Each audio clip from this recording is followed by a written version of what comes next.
despite it being after 1 p.m., which normally I try my best not to have coffee at this time, but for some reason I woke up at 6:15 with no alarm after going to bed after midnight because I was up late. But here we are. We're making the most of the day. I'm allowing my body a little bit more grace, a little bit more ease, and a little bit more caffeine.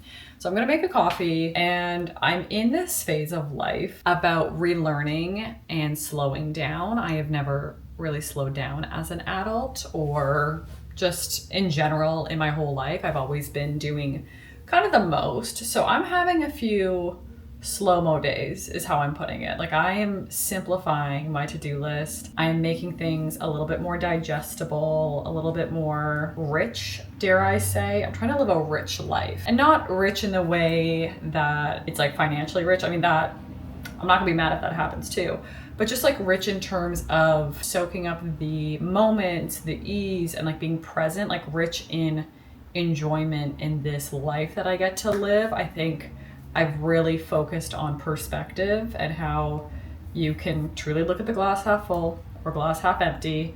And depending on how you look at it is how you feel about life. So I am choosing a rich life where the glass is half full. Right now I'm in a season of so many unknowns. So I do have a privilege right now of slowing down, of making that to-do list a little bit more manageable. And I'm very aware that I have the privilege of not working crazy hours right now or like hustling and chasing the next thing. I would say it's because I've been doing that since I was basically a teenager, but most definitely the last 11 years of building a business. So I'm soaking up this in-between season, this beginning of the second act of my life with a coffee to start at 1 p.m. because I'm allowed to. And it's not out of, oh my gosh, I have so much I have to get done, I need this coffee to keep me going. It's because I'm a little tired and I do have to go out tonight with Michael for a work thing that he's doing, and I'm obviously going to support him, and I want to be awake, alive, the simple things. So I'm gonna make a little coffee and I'm gonna do my nails. I'm just so excited to do my nails. I haven't loved this set that I did. I've gotten a lot of compliments, so thank you for the compliments, but I have not loved it. And they're feeling a little weak. I don't need to necessarily do them now. I can do them next week, but I'm feeling today is the day for it. Again, simplifying my to-do list. I got my work done this morning, some things that I'm still wrapping up with Mary Young, sending out some emails, some other clients that I'm working with consulting wise. And now I'm having the afternoon for me. I'm doing the nails, having the coffee, probably gonna put on some Love Island. It is back. And just enjoying enjoying the slowness that life can offer in this season that it's currently offering it.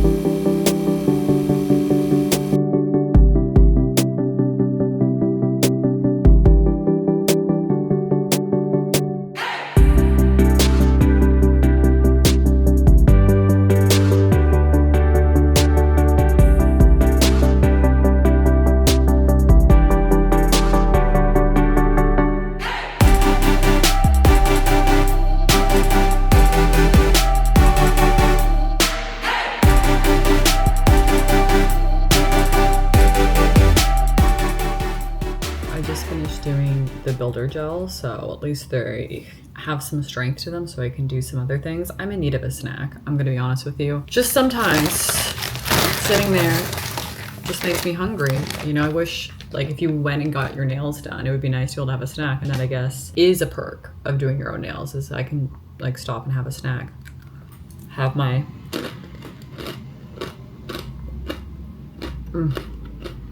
gluten-free pretzels. There's something about them.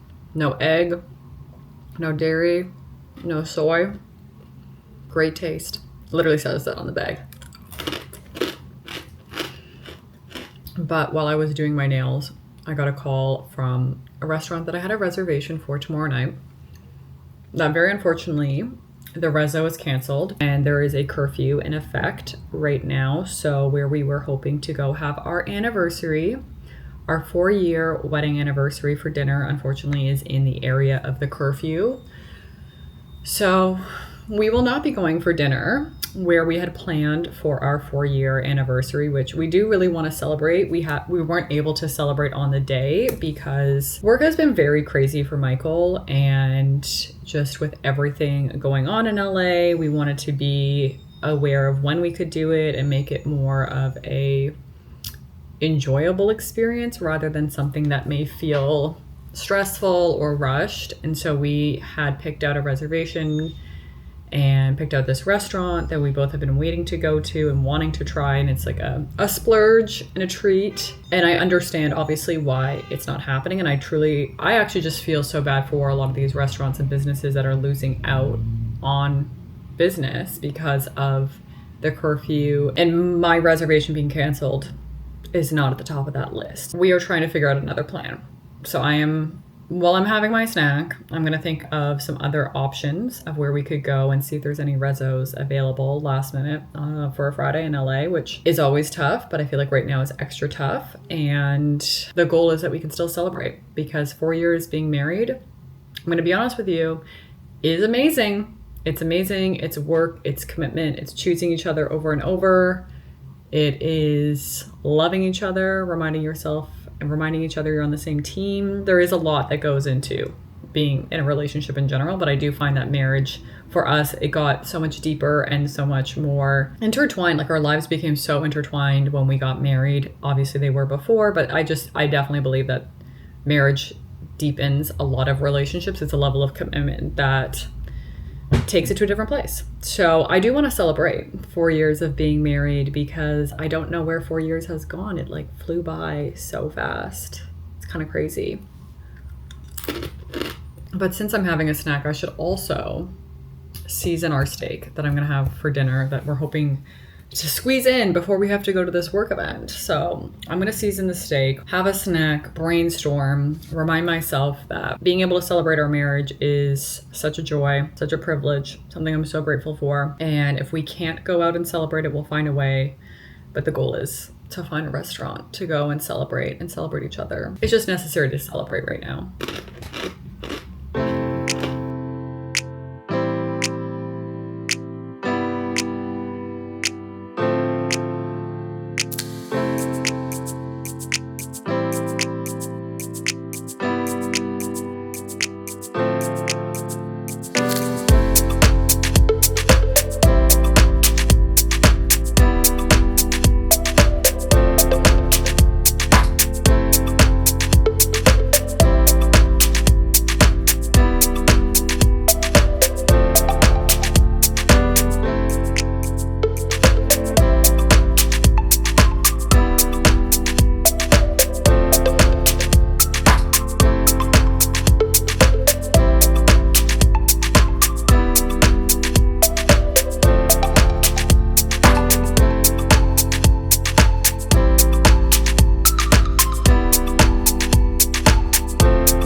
Honestly, I make the best steak. I have perfected steak in the kitchen because I'm a steak girl. I grew up on a farm. I grew up in the country. I love red meat. I am a steak girl, and let me tell you, the sear, little butter based in the oven comes out perfect medium rare. Add some mushrooms. I have my capers with my asparagus. This is literally a 5-star meal. And I will say so myself. I'll admit it. Also, I realized I'm deep in my luteal phase. I just looked at my app and I was like, oh, this explains why I'm literally second guessing myself, doubting myself and everything. Like I almost didn't do the red nails. They're a little more orange than red. Kind of hard to tell in this light, but they're a little bit more orange. I just like was in my head about what decision did I want? What color did I want? Did it go with my personal brand, my personal aesthetic? Like it's not that deep. It's my nail polish. So I'm deep in my luteal phase and I need a steak. That is truly the best thing I can do for myself is have a steak. And poor Michael is still at the office. I tried my hardest to wait for him to eat, but because I'm in my luteal phase, the hunger is so real. I was literally like, I'm starving. I gotta eat. So I honestly don't even know if we're gonna end up going to this event that he has for multiple reasons because of what's happening in LA, the curfew. I don't think where the event is affected by the curfew, but just being out doesn't feel great right now in terms of unnecessary things. And he hasn't eaten dinner. So I have half the steak for him, some asparagus and some soup left over that I'll warm up for him when he gets home. But honestly, just make a steak. Girls, just let me tell you, just make yourself a steak, report back to me. We are getting out of the house. The energy is low. It's very low today with the luteal phase. So change of scenery seems very necessary, and I figure going for a walk is exactly what my body needs in my luteal phase. So off to the coffee shop to do a bit of work there, but not overly, you know, because I'm cutting that to-do list in half. Clearly my intuition knows what's going on because I don't want to be doing the most right now with being in my luteal phase, and I need to respect that and recognize that that's okay. But I still do want to be accomplishing things and working towards my goals, my dreams, you know, the things that I want for my life, so that cutting it in half feels like the right amount.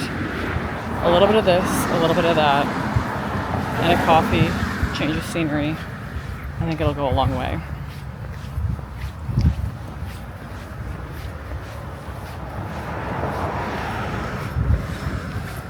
And it's a really beautiful day.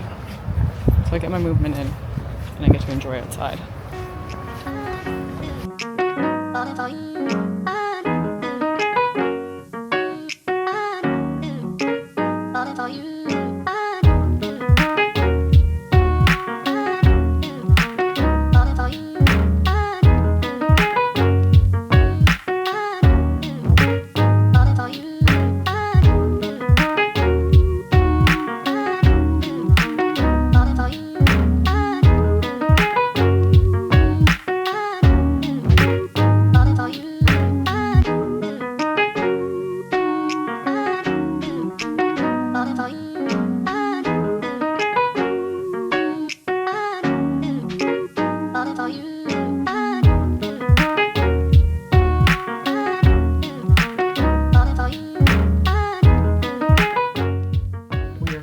Date night. So it is happening.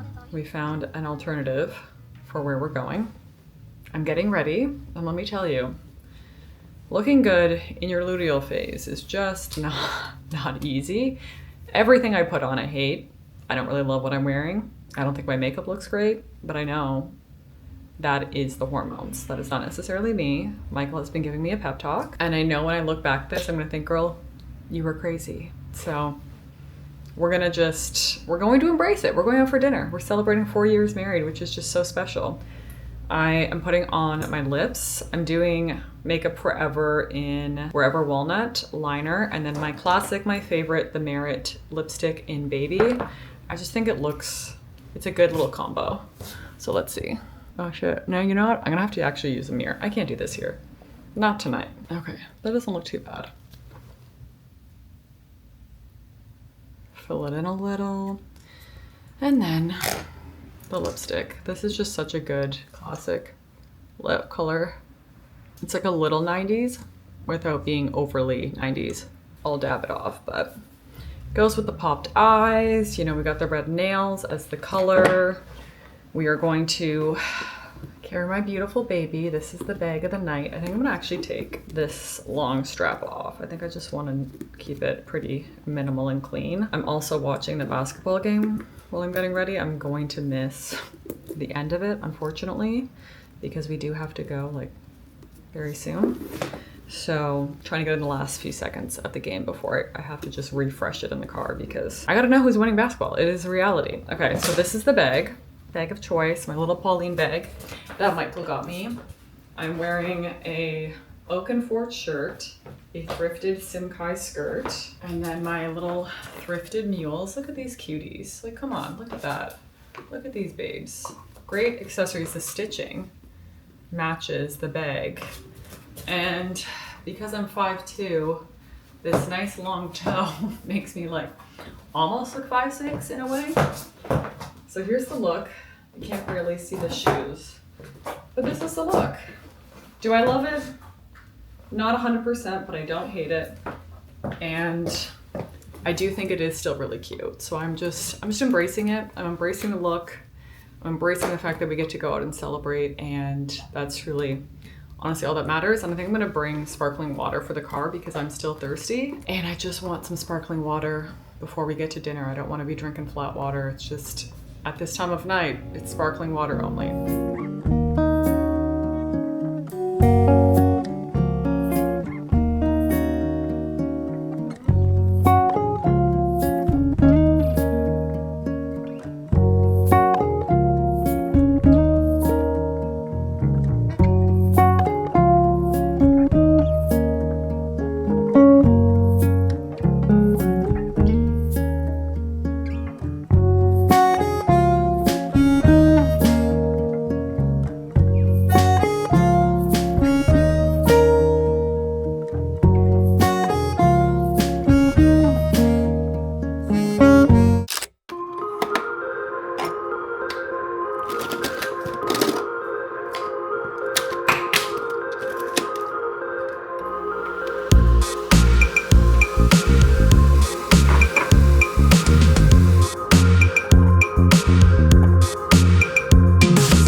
There's truly nothing like that first sip of coffee in the morning. It's so good. And so tired. Wow. This luteal phase is really kicking my butt. And it looks like it's going to be a beautiful day. Still trying to figure out what my to-do list is, how many things I want to do. Based on the cramps I'm getting, my pre-period endometriosis cramps, so fun. I did not get up early to go for a run. I just knew that I'd get out there and mentally, physically, it would just not be best for me. And I think I struggle so much with living with the chronic pain of where is the fine line of doing enough, but not too much, respecting my body, but not pushing myself, but also pushing myself. And yeah. Sometimes I just have to find a way to make a little bit of peace with it's not going to be the plan, the idea that I had in my mind. And that's okay, because listening to my body has always proven to be good. But it is still about finding enough energy to challenge myself to keep growing so I don't get stuck in this place of just being, if that makes sense, of just like staying stagnant. And it's really hard with pain. Sometimes it makes sense why you're in pain, how it'll happen, what the flare will be. Other times it just doesn't make sense. It's constantly learning and growing. But eating no inflammatory foods has truly proven to be what my body needs and the best thing for me. So no inflammatory foods for me. Obviously, I am having coffee. That's one thing I'm not going to completely quit on, but I limit my coffee, have my matcha. I'm trying to think of what's best for me right now. Breakfast, coffee. I already had a little smoothie, so now I'm going to have some more yogurt and berries. Eat a little bit more, fill my belly, allow myself to kind of just sit, probably do my devotional, think about what I want to do today, cut that to-do list in half, be kind to myself, you know, all the things.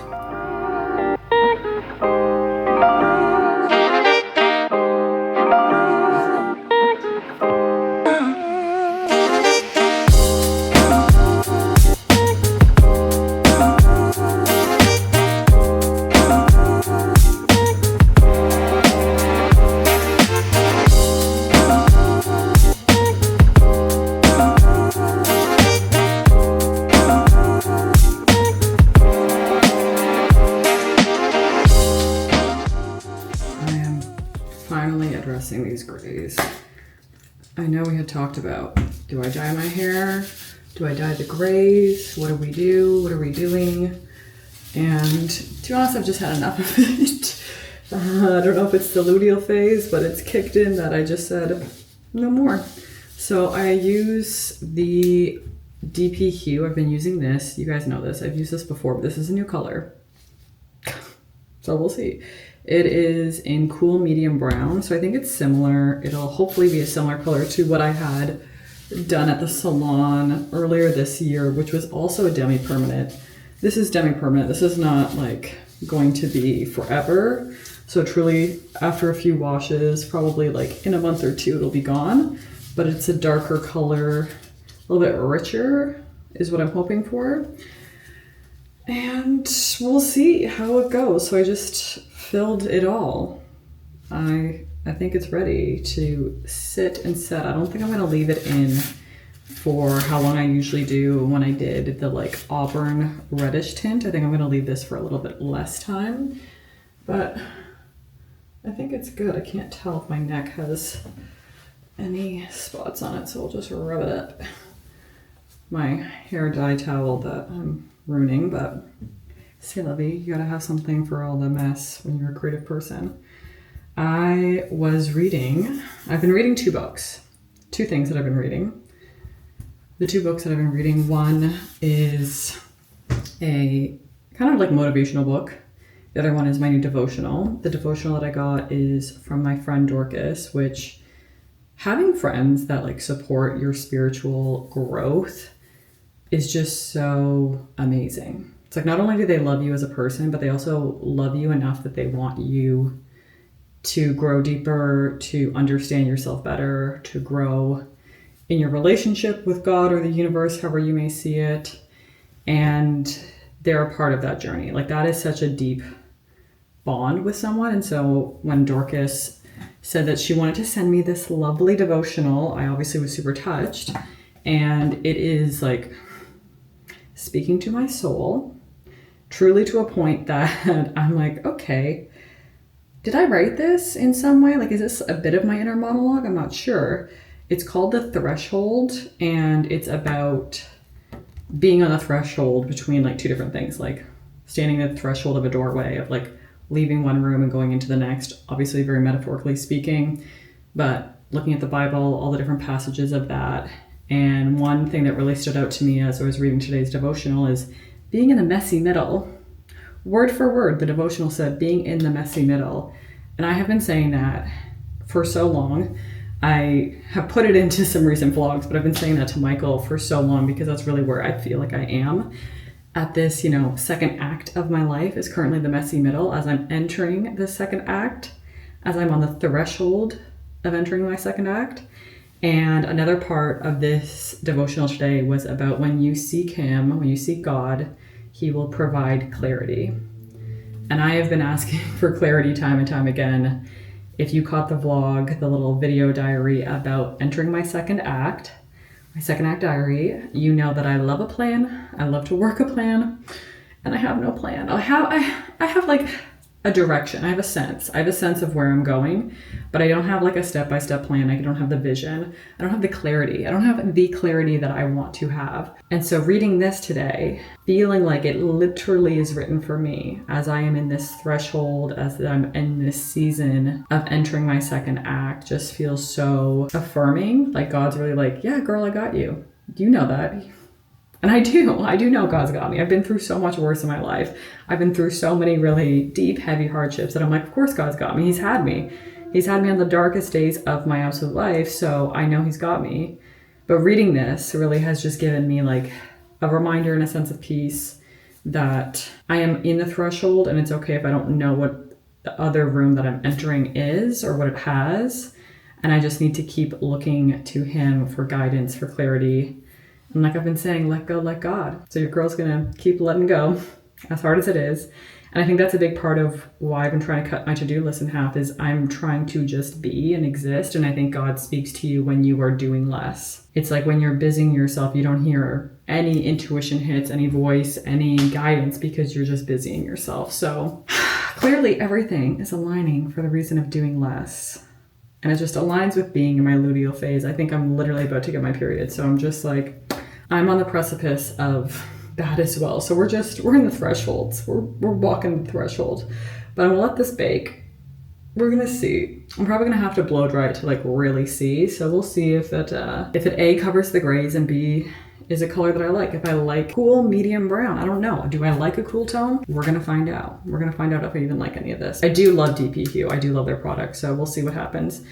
Truly only time will tell. And I think it's like, I have like 14 minutes to go. So it's really not that bad.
Is complete. I wanted to do it outside because it's so hot out that I figured it would dry, and it literally is already dry. So the vase that I made out of a milk bottle. Hard to believe this was a milk, like that MALK brand milk bottle, and now is this sort of vase. So it's basically dry. There's like a few wet spots, but I can't wait to get some flowers. Put it in here. I wanted something very vibrant. All of the vases that I have are basically like a glass vase, which obviously is lovely, but I wanted something a little different that looked like it was made of clay, but it is not made of clay. I'm not about to start taking a pottery class. I do enjoy doing the crafts. Like, I know that's something that I've talked about, is getting back to using my hands and doing things with my hands. So I have enjoyed that thoroughly, because it's important to just like do things for the fun, for the sake of. And now I can say it's finally complete. I have been dragging my heels on finishing this, which that took like 10 minutes. So I don't really know why, but alas, we have arrived. But I did also want to talk about the other book that I'm reading. This book, Winning, is very much a tough love book, which, if you know me, if you've been here for any time, you know I love tough love. You know I give tough love. I am a believer in tough love. I think there obviously needs to be like loving support, caring, kindness, but tough love is usually what helps people get to the next level, to achieve, to keep growing and striving for more. And I do think that it's not necessarily about never being happy with where you are, but also always being hungry to grow, whether that's growing as a person, growing in your career, your business. So as much as I'm in this phase of like not trying to be doing the most, and of not trying to be doing the most, but also I know in me, deep down in me, I am someone who's a high achiever. I am also learning more about me. So I know that as a projector in human design, I'm not supposed to be working like 10, 12 hours a day, which is kind of what I've been doing for the past decade plus. So I'm learning how to understand myself, understand that I don't work the way that other people work in society, like the typical 8-10 hour work days. That's not really made for me. I need more rest, which I'm learning, I'm working on, but I still want to win. And this book is amazing. It's by Tim Grover. He is a coach who coached Michael Jordan, Kobe Bryant, among other athletes and some of the world's like top CEOs and business execs. So he does obviously sports coaching, which, you know, I love sports. I like to think like an athlete. I think there's something so unique about how athletes approach being their best. And it's not just the physical performance. There's so much that has to do with mental. Like even Michael Phelps, I read another book about habits and talked about Michael Phelps and him training with his eyes closed in case like water got in his goggles. And then one of the golds he won that actually happened, water got in his goggles, and he was able to beat his personal time because he had prepared for that. It's that mind of winning. So that is where I am trying to allow myself to rest while learning more about myself, reminding myself that I am a high achiever and that's okay. I just need to reframe it differently from what I was doing for the past 10 years. I'm learning about myself, but if you have ever wanted to learn about being a winner or just wanting to understand that winning isn't like, oh, when chance and preparation meet, you will succeed. Like there obviously is levels of that, but there's so much more about your mindset that you need to harness, reframe, look at life differently, be different than other people. Like literally do not be afraid to be different than other people, because the best of the best in whatever field they're in, they are different. You have to be different to be the best. You can't be like everyone else, otherwise then you wouldn't be the best. So it's a great book. I would say between that and my devotional, I'm really spending more time on myself, really getting to know myself a bit more, connect with myself, allow to sit in these, you know, reflections and digest what I'm reading. And also just like reading not before bedtime. What a game changer. What a game changer. If I'm reading a novel before bedtime, that's lovely. But even that, it feels like I never get enough time to read. And as a child, reading was like my favorite hobby. So again, going back to like doing crafts, what else are things that I love to do as a kid? I love to read. So I'm trying to incorporate reading during the day. Crazy concept, but yes, during the day. So that is another, you know, June intention, summer intention, second act intention I have is read during the day. Allow myself to digest and soak it up.